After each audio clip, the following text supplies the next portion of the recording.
Hey, everybody, welcome back to the Brand Exchange podcast. I would like to introduce our guest this week, Mr. Andy Greenaway. He has seen the ad and agency world through his own eyes, working at top creative positions at Ogilvy, Publicis, Dentsu, and all the other top companies out there, and is currently the strategic creative at Rumble, a Singaporean-based strategic creative agency. And I'm super delighted to have a real agency thought leader today on the show. Andy, welcome. Really glad to be here. So we focus a bit on branding on this podcast, and I know the entire industries are intertwined and it's all a big mess, but I would really love to get your opinion on, Andy, what does branding mean to you? What is branding? Branding's come to become synonymous with like the identity side of things, but actually branding is across the whole spectrum of communications. And that doesn't matter really whether you're a B2C or a B2B or something really niche. Branding is something that actually originates from a name, an identity, a business. But actually, even brands from like Unilever, after 100 years, they still need to maintain the brand image, the brand perception. So, branding is about, I have a product or a service, and this is my identity. And I have this identity because it stands for values. And also, I want you to recognize me and have a relationship with me so I can create preference. And you, my dear customer, when you see me, you go, oh, yes, I love that brand. And then you buy me. So that, in essence, is a very kind of layman's way of describing what a brand is, really. I love it. Thank you so much. And then when you work with clients, have they ever asked you the difference between branding and marketing? Do you have a standard answer in your pocket that you always whip out and when you come to that situation? Well, a lot of brands I've worked with over the years intrinsically understand branding, right? Mm-hmm. In my new job with Rumble, we meet a lot of startups and they aren't quite sure what a brand is. And they're born out of a digital era. Quite often, a lot of them are tech companies or a fintech or whatever it might be. Right. And so, a lot of people have bought into the hype around, there's companies like Airbnb that just, they don't need branding, they just do stuff. But it's not true. And in fact, actually, the founders of Airbnb were designers. So they intrinsically understood the power of brand and the power of design from very early on. So I think in the old world, the old advertisers, American Express, all the bloody P&G brands and Unilever brands and Nestle and whatever, they know what brands are, right? They've been doing it for a long time. You talk to startups, it's a very different issue. So we quite often have to go through what is a brand, why is it important, why actually at some point, once you get to a certain stage in your business, it's actually critical to adopt and embrace brand thinking to survive and actually compete against your competitors. So that conversation we have a lot. Right. So I guess that's a pretty interesting topic in terms of how the importance of branding for startups. Do you value that the same level of like for enterprises or larger companies? Or because we both know that branding is the marathon, right? It's a long-term game. Yeah. And then the startups are like trying to survive the first year without disappearing. So how does those two actions play together? Yeah, no, it's interesting. So, when I work with a startup or a new business, I try and act like their mentor. And I point them in the direction of books that they should read, like Byron Sharp's How Brands Grow is one. Positioning is another one, although there's, since it got published all those years ago, back in the 70s, it does have some flaws. But fundamentally, you read Positioning by Al Ries and Jack Trout, you'll get an understanding of why you have to create a brand and why you have to create positioning so that you can capture mind share. So I spend a lot of time educating and sending articles and case studies and talking about why it's really important to create mnemonics, why branding is really essentially about building memory structures in people's heads so that, that's what all a brand is really. It's an impression. You can of baked beans and you take the label off. Yeah, it's can of baked beans, but what kind of can of baked beans? And so when you taste it, you won't have a particular emotion about it, except for maybe it's filling an immediate need. You put a Heinz label on, the emotion with that food changes. Images ready to pay double for it. Yeah, comes into your head. So with startups, I almost like turn into a professor And I kind of talk a lot about what branding is, the psychology of it. I talk about important psychologists like Endel Tolving, who spent most of his career talking about memory structures and now how they kind of work in our heads. You know, yeah, you can actually be successful in a business to a point, but at if at that tipping point in your business where you don't embrace the brand, you'll either just wallow around in the mud, or you'll die because a competitor will get smarter than you and actually go, yeah, I'm gonna take you out with my brand. So it's an interesting discussion usually. Everyone can steal your product, right? They can make it cheaper, they can make it better, they can add more features to it. But I think the only thing at the end that differentiates it in the long run will be that impression that you mentioned earlier.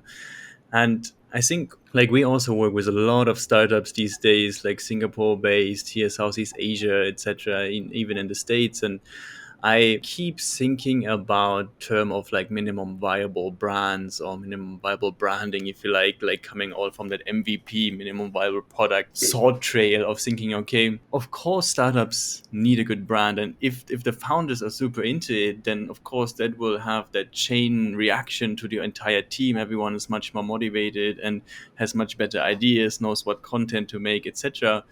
But also I think like especially for startups, they need to have like a kind of dumbed down version. And that's why I said minimum MVB or MVP of that entire branding approach, because I think the sorry to call it like a pro level branding approach for like the corporate world is way too extensive to like be adopted into the messy startup process.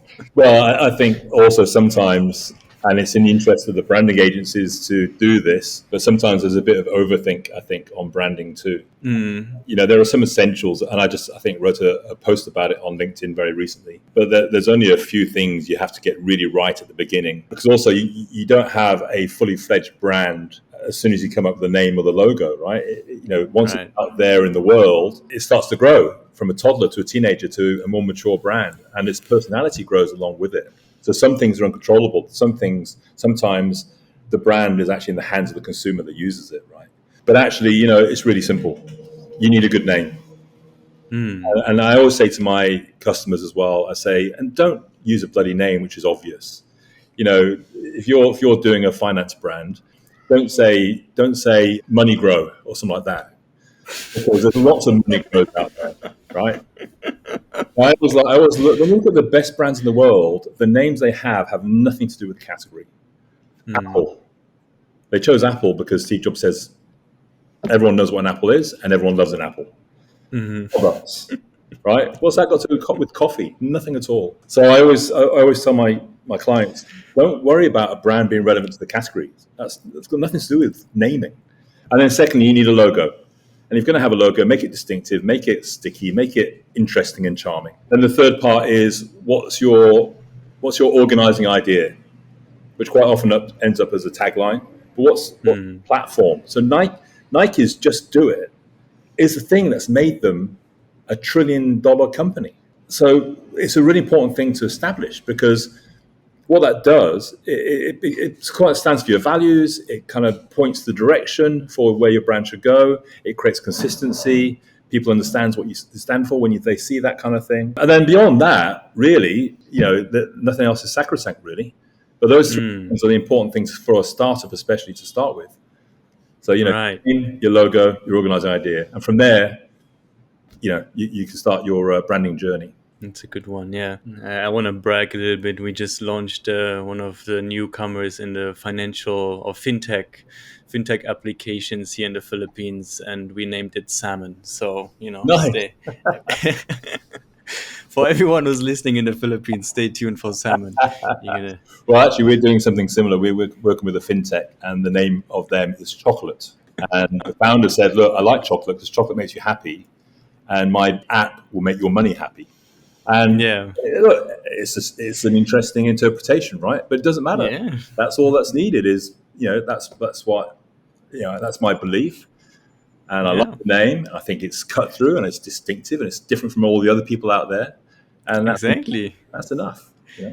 Yeah, I think the salmon guys were just like, look, we're the only fish who swims up the river. We do things differently. We're changing the game, guys. It's like, bam. So that's a great rationale. And it'll never translate unless you actually create an organizing idea, which is where those zig zag or whatever. Yeah. No one will ever see that reasoning, right? But it doesn't matter. It really doesn't matter. Yeah. You have to just But for- that what you really love. It's really charming. It's very different. It's distinct. And then all the other stuff you do behind a brand is what makes it succeed. Yeah, I hope Marty Newmeyer would agree with that. Yeah. Awesome. I've stumbled upon the term distinct resonance multiple times while reading through a couple of your thoughts. And can you explain that thought maybe to our audience a little bit, or the philosophy, or however you would like to put it? Okay, so when I retired, because I wasn't working before this, I'm into psychology, and actually I believe that branding and advertising is fundamentally a psychology game. It's not a creative game. And so I read a lot about psychology, and I went into Kunakania one time, and they had this series of books. They had the book of philosophy, they had the book of psychology, they had the book of math. So I picked up the book of psychology, and I went on a holiday to Bali. I started going through it, and basically what it was just a compendium of all the most famous psychologists that have ever lived. I started reading, each one, the prominent ones had about kind of 10 pages about them. The more minor ones had 2 or 3 pages. The obvious characters in there, like Freud and Jung, they had quite a lot written about them. But then I started coming across some of these psychologists, and I'm reading their theorems, and I'm going, something, this is absolutely appropriate for how advertising or branding works. And I've never heard of these people. So one of the guys was a guy called Endel Tolving, and he has spent his whole career trying to work out how people memorize stuff. And he came up with 2 terms, episodic and semantic. So episodic are those memories that are driven by experience, and they last a lifetime. So if I say Twin Towers, everyone knows what that is. You can see it, right? You can see the airplanes going into the towers. Yeah. If I say George Floyd, we all know what that is. But we can see the knee on the guy's neck. These things stick in our minds forever. Now, they're very extreme examples of episodics. They're quite violent events. Yeah. But there's also happy events that you've got and I've got that we remember. Woodstock. Yeah. Yeah. I know. We often remember, the very first girl we kissed. It's an episodic memory. Or boy. No, boy. You're But anyway, yeah, all right. So one of the things I always talk about is when I was young, my father was in the army, and we were posted to Bahrain, and I was 5 or 6 years old. Wow. To go to Sheikh Isa's beach every single day, Mm-hmm. and at 4 o'clock, Sheikh Isa would come along. He'd sit at the back, and then all his servants would come out with cake, and basically they'd serve it to all the kids, and then a piece of music used to come on, which was da da da da da da, oh honey honey da da da. And we all know that song, right?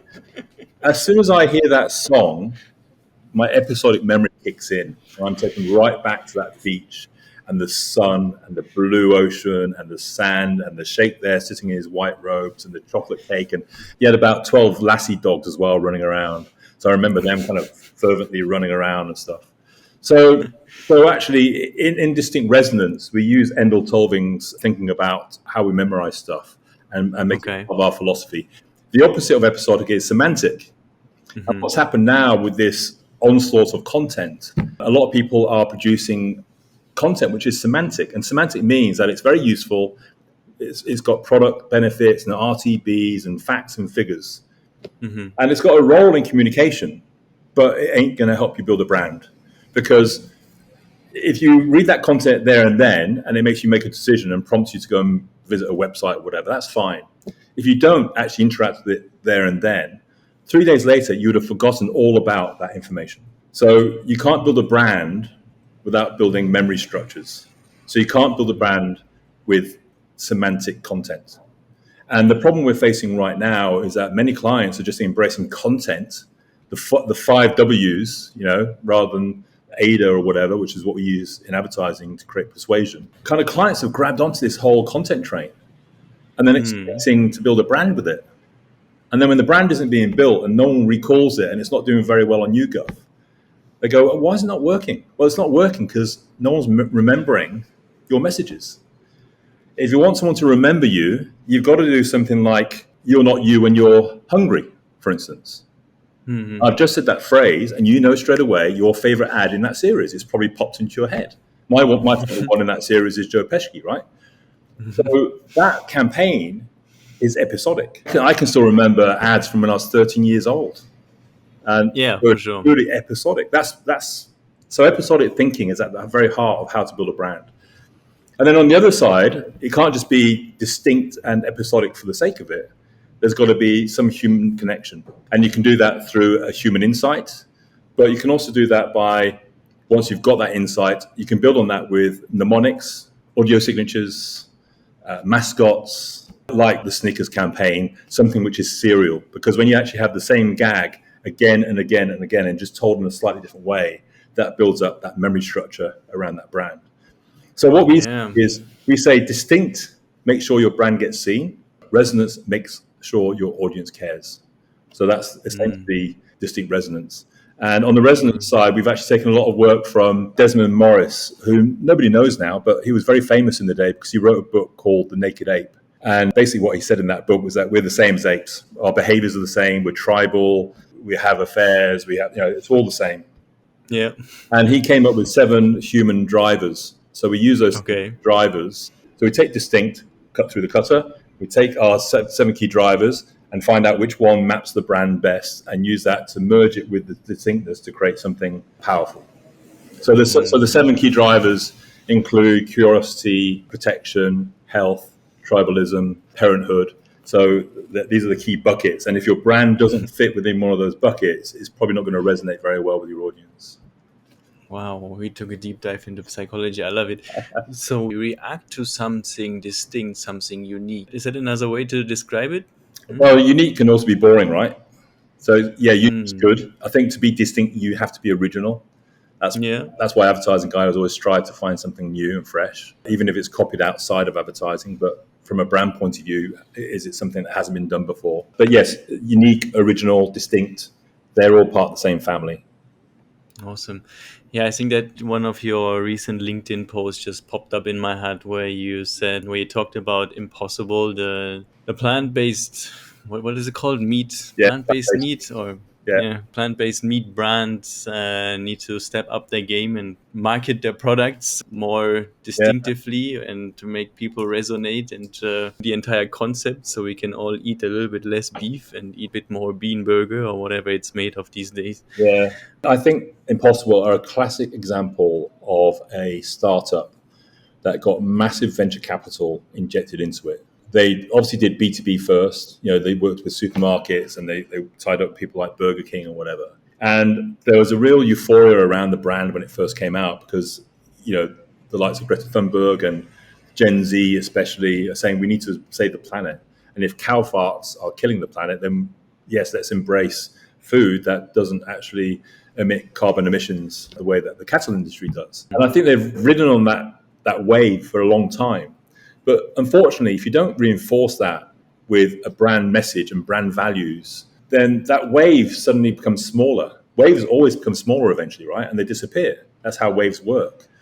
Yes. And I think that's what's happened with Impossible. And if you don't create a brand movement behind that brand, it's just going to become a fad. And I think that's what we're starting to see now is that people are just losing interest. And we know that brands, you have to constantly re-engage with consumers with these really powerful brand messages to remind them of who you stand for and what you stand for and what your values are and what value you give to the customer. And Impossible don't do that. And I was just browsing through the internet and looking at some of their stuff. And they're doing like food videos. Just product. No brand thinking, no brand platform. It's just, hey, here's chopping up some meat and making a patty. Well, anyone can do that. Everyone is doing that. I think this is what I was talking about with the startups. At some point, you get to a certain level, and if you don't embrace the brand at that level, at that point, you are either going to struggle or you're going to start failing. And we see that now with Possible, I feel.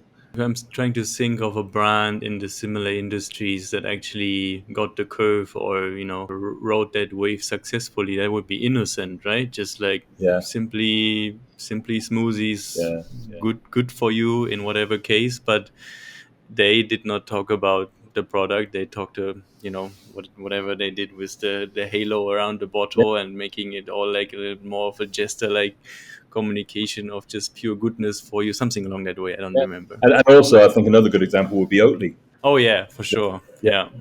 So I think Impossible and possibly Beyond Burger as well. They have to start taking a leaf out of that book.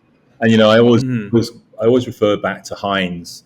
Heinz were taken over by the big venture capitalists from Brazil, and they just started slashing their marketing budgets, and all the brands in that portfolio just crashed. And Really? that's the thing. I didn't know that. Yeah, so Yeah. even Heinz beans, right? So that's the thing about FMCG. You've got to constantly be pushing your brand and keep it top of mind. And the thing about Impossible, they have never done that. And so now what's happening, they were in a very powerful position because what they were standing for was so top of mind anyway from a global point of view, climate change. It stayed top of mind for a long time. But there's a lot of things happening in the world, and people, they get distracted very easily. So, Oh, yes. they're now at a point that's no longer enough for them to survive. They have to really start saying, I think they have an opportunity to create a movement. Yeah. Save the planet, bite by bite, or something like that. I know there's something you can do. And then, so I'm not just eating it then because I know, it's as a vegan or it's a non-meat product. I'm eating it because there's a cause behind it. That's what they need to do, is create a cause. Right.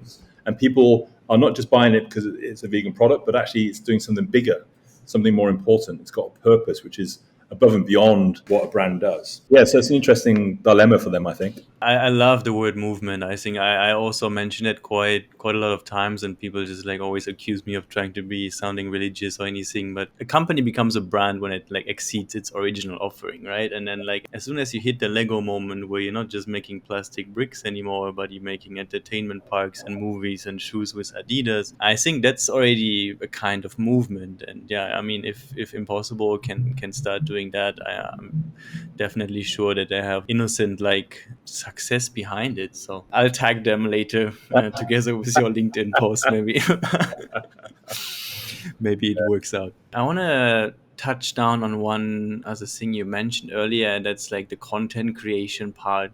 So if the startups with, let's say even early stage startups with limited budget, what would be your advice to them if you say, okay, like just keep that general thought in mind when we talk about content creation? Well, you've got to be interesting. And I see a lot of small companies doing stuff and it's just boring. And it's interesting. I've just been working with a planner friend of mine on a pitch, actually. And there's this kind of term that's going around saying that, Gen Z only has an attention span of 6 seconds. And she said, it's rubbish. It's a really misinforming statement. What's happening is that Gen Z are giving you 6 seconds to interest them. And if you don't, they flip you off and they reject you. Yeah, I mean they're watching 3-hour esports events. Exactly. So, yeah. They binge watch, right? So actually, stop saying that they have attention spans of just 6 seconds. It's not true. What's happening is that your brand's getting it wrong. I was talking to a marketer in Thailand who sells burgers. I won't tell you who that is. It could only be one or two. Anyway, but I was saying to him, I said, okay, so when you put your ads on social networks, what's the average view rate? And he said 2 seconds. So how long are the videos? He said 16 seconds. And I said, well, that's a waste of time, isn't it? Why would you put ads out there that are only watched for 2 seconds? They're not going to get any message whatsoever. And that happens a lot. And people are still plowing money behind these ads. So I think the art of creating cut through, grabbing people by the throat, grabbing the eyeballs, and maintaining that attention for a longer period of time, it seems to have gone. And so we're trying to bring that back. It's very hard to persuade clients, especially the younger clients. They've been brought up into a different kind of era, different ecosystem of information. The good thing about us is when we do our stuff, we do a lot of 1-minute videos, and no one gets 100% watch through rate now, right? It's not broadcast. except this podcast. We're getting 20%, we're getting 30%, we're getting 40%, which is pretty good. But also what we do as well, because what happens is people create content, it goes out there and that's it, it's gone. And if it doesn't, it doesn't work. So there's one ad that we did recently, and we placed it on Facebook, and we were watching the watch through rate, and at 30 seconds, there's about a 90% watch through rate, and it just fell off a cliff. Okay. Almost everybody stopped watching the video at that point. So we looked at the video and looked at that exact point that people were dropping off. And we said, okay, for some reason, people are losing interest there. So how can we eliminate that scene? How can we take something more interesting and replace it, or chop it up so that actually that attention span keeps on being brought in? And so that's what we do as well. We like to go to clients and say, look, we've done a beautiful film for you. We think it's going to do really well, but we don't know. The only way we're going to be able to tell is by you running it. And once we run it, we'll analyze the analytics and we'll look at the watch-through rates and the drop-off rates and the peaks and the troughs. And then we're going to go back and we're going to edit it, create a new film, and rerun it again. And then we'll have a look again. And if there are more troughs and maybe we've extended the watch time, but it's not still as good as we want it to be, we'll re-edit it again. And I think that's what you've got to do these days.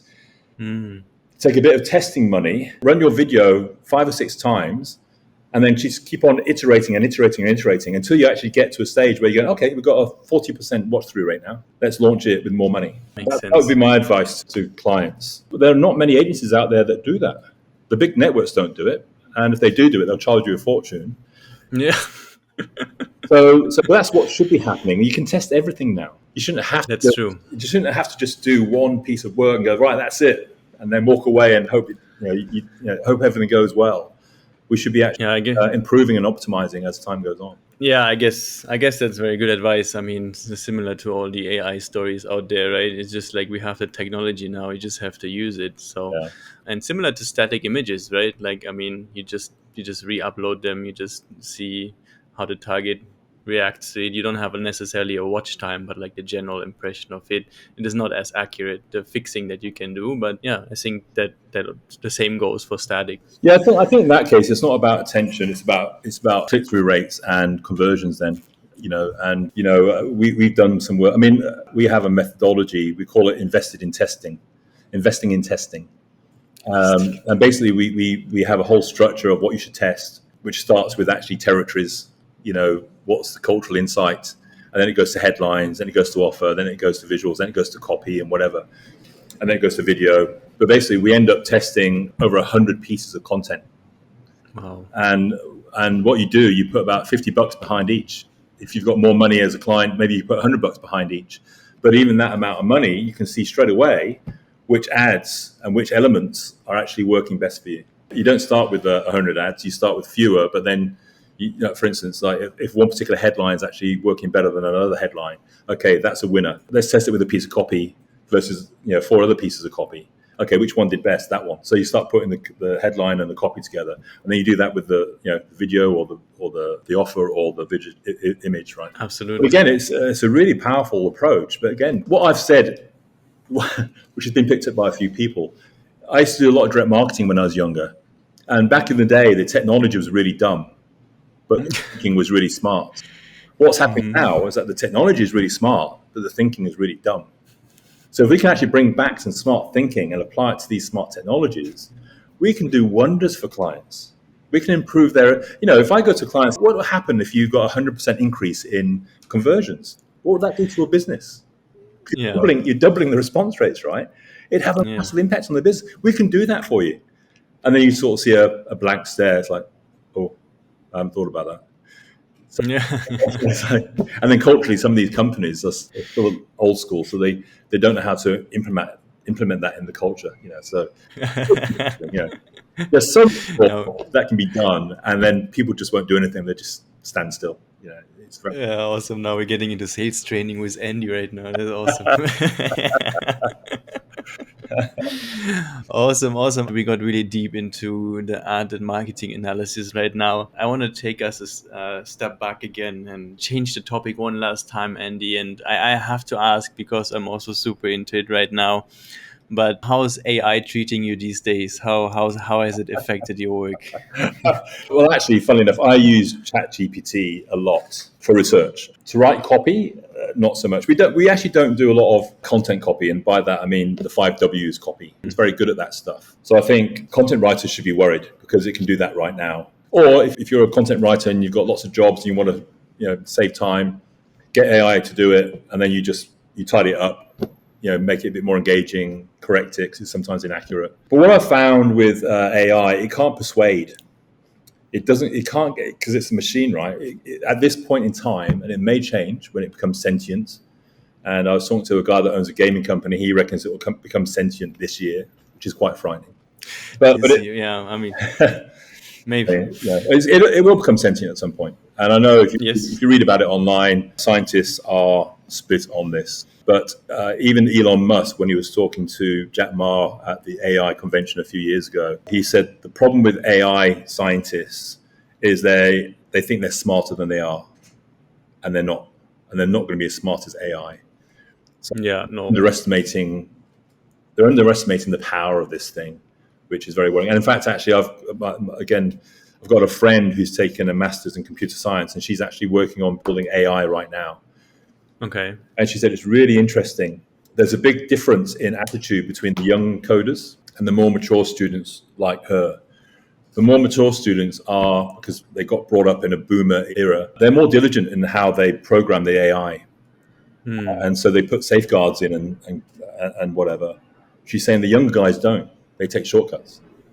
Right. So what's happening is that they're letting the AI get on with the machine learning and teaching itself. Whereas the mature students are actually being, no, we can't do that. It takes more time to actually put guardrails in, but that's what they're doing. So, there are these shortcuts are the ones that are going to do us in, I think, potentially. Yeah. Yeah, I mean, I think as soon as, the United States or whoever's going to go first with some legislation around it. But, I think it's going to be the same process as we all agreed that we don't want to have nuclear weapons at all time flying over our heads, and the same way that we don't want to have a computer ruling over all of us any moment now that no one can pull the plug on. I think that's definitely incoming. And you can tell your millions of stories of how Facebook was a bad idea, but I think it's going to a similar discussion of how fast you implement it. Yeah, if you move fast, you're going to break things, according to Mark Zuckerberg. So similar to Yohji, I think the problem we have is that I guarantee you right now that the militarization of AI is happening right now. For sure in America, for sure in China, for sure in Russia, right? Yeah. There's no doubt about it. Yeah. When Musk says, we need to regulate it, it's too late. Because you got the transparent side and you got the opaque side. No one knows no one on the opaque side, right? If Ukraine could build robots with AI, they would, right? Yeah. Of course they would. They're defending their homeland. And feeling the same way. Russia's feeling that they're being mistreated or whatever it's wrong or right, I don't really care. But these players would be working on AI in a military context, and that's really scary. Sure. That's exterminator. Okay, let's switch it back to business because we solved the book. Can you write me some copy, AI, please? Bang. No. I love it. Andy, what besides ChatGPT, any software tools you're using that you strongly recommend these days, or strictly GPT for now? My art girls are starting to use Midjourney. I think what we're going to do is we're going to start working on how we integrate it into our processes and stuff. So that includes ChatGPT, what's the heavy lifting it can do for us. The reason I started using ChatGPT, because I've got a couple of clients who are kind of like, one's in kind of chemicals and the other is in kind of investments, but like kind of work out what investments in the future will. And what I find is that with Google, for instance, it's so hard to find information on Google now. And especially looking at chemicals and stuff. And you go onto ChatGPT and it just has much better results and information about this stuff than Google can ever deliver. I think the problem with Google now is that it's more like a Yellow Pages than it is a search engine. So if you spend money on Google, they'll serve you up. And I read somewhere as well, I don't know how true it is, but if you buy a lot of Google advertising, then your website will rank higher just because you spend more. So that's not really how a search engine is supposed to work. So I think from a competition point of view, AI is good because it's like Google is so dominant. Oh yeah. And these people they're gonna disrupt Google. And good. Sure. Google needs to be disrupted because when you have a monopoly, as we've seen with Google, is that they don't do the right thing. And their service has degraded so much. So the good thing about AI is that Google has to get their act together, whether that's with their own AI or whether they have to start rethinking how actually search works. Because, we've seen these things happen before. We've seen the disruption that YouTube created and Facebook created. If Google want to survive, they're going to have to do something seriously about offering true value to their customers again. Yeah. And so that's good for our world. And and there might be some naysayers that won't happen. They're too big to fail. Yeah, so was Kodak. So was Nokia, right? I mean, when you think back at it, there were extraordinary fails, right? So, I think the good thing is I'm hoping soon I'll get a better product of Google. Yeah, definitely. Have you checked recently in the past couple of days since the version 5 of Midjourney released the results? Did you see them already? I haven't personally. In fact, I did a talk recently on AI, and the forum invited a photographer over here who's quite famous, and he's using Midjourney really, really quite a lot. And he showed us some of his most recent pieces of work. They're absolutely amazing. So one of the things I noticed about the previous versions is that they couldn't get the fingers right. So the fingers were all over the place and they'd be melded together or there'd be a finger missing and stuff like that, right? Yeah. And in fact, I saw someone did some pictures of Trump being arrested. And you can tell the eye because the fingers aren't right. They're all over the place. So apparently the new version, the fingers are a lot better. It's amazing, right? The fact, hands are really... I mean, if you're not... I paint. And I always like to paint. I've got a friend who paints as well, and she always hides the hands because she can't do the hands. But I said to her, you've got to do that. You've got to learn how to paint hands because the real artist paints hands. That's the most difficult part of the body to draw and paint. So it's good at that apparently. Yeah, but I think it's just going to become a part of our world. And so I'm personally going to start learning how to use Midjourney because, what's going to be important is actually the prompts. And I wrote an article recently about, critical thinking is going to be under threat, but actually it needs to be replaced with critical prompting. So people that know how to ask the right questions are going to survive really well in this world. So that's going to be, and also, it's really hard. It's really hard to ask good questions. It's really hard questions which are not cliched or expected, right? It's 100%. Questions with insight is quite hard. So that's, and then from human to human, you can sometimes balancing out by how do you say it, but with a machine, you just have to, you can't dig into that anymore. So it's all in the power of the word itself. Yeah. I'm going to share with you later some links, and I'm also going to put it here in the description of the video. But I found something called Venturo's AI. It apparently does the entire market research for you if you just put in one positioning statement. I'm going to send you a link. What is it? Yeah. venturosai.com. I'm not going to advertise for it now because I just used it for like 20 minutes and read through it. But, just for the sake of seeing what is possible these days, I thought I wanted to share that with you. Yeah, cool. Is it an image one or? No, it's completely text-based, like market research, just like everything from SWOT analysis to Porter's 5 Forces, Kenvo analysis, everything, just like literally just by one sentence putting it in. Okay. Yeah, no, I'll check that out. Yeah. Craziness.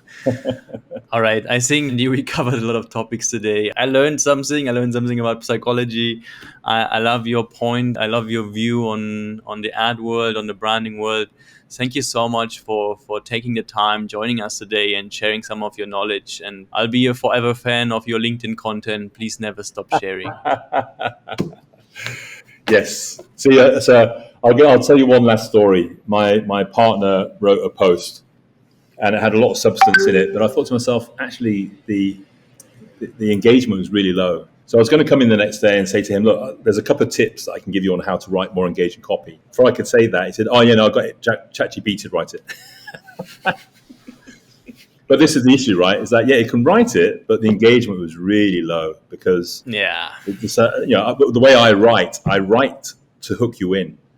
I write so that I get you from one paragraph to the next. And I know the tricks how to do that. And chat doesn't know that yet, So Yeah, so it's got a way to go, but it will get better and better. I always say at the moment it's like a toddler. What do toddlers end up being? They end up being teenagers, and then they eventually end up being more mature people, right? So For sure. we're dealing with a toddler right now. As it grows older, it's going to get better and better. I mean, everyone is talking about the iPhone moment, but if you think about a timeline perspective, we had Nokia 3310 or whatever it was called, actually that moment, and not iPhone at all. We are Yeah. still way in the beginning. Yeah. Let's catch up again in a year and analyze our thoughts. Maybe we were completely wrong. Yeah, well, that's also, it's difficult to predict the future, right? Let's not do that. All right. Andy, thank you so much. It was a pleasure to have you on the show. Yohji, thank you for inviting me, and good luck, everybody.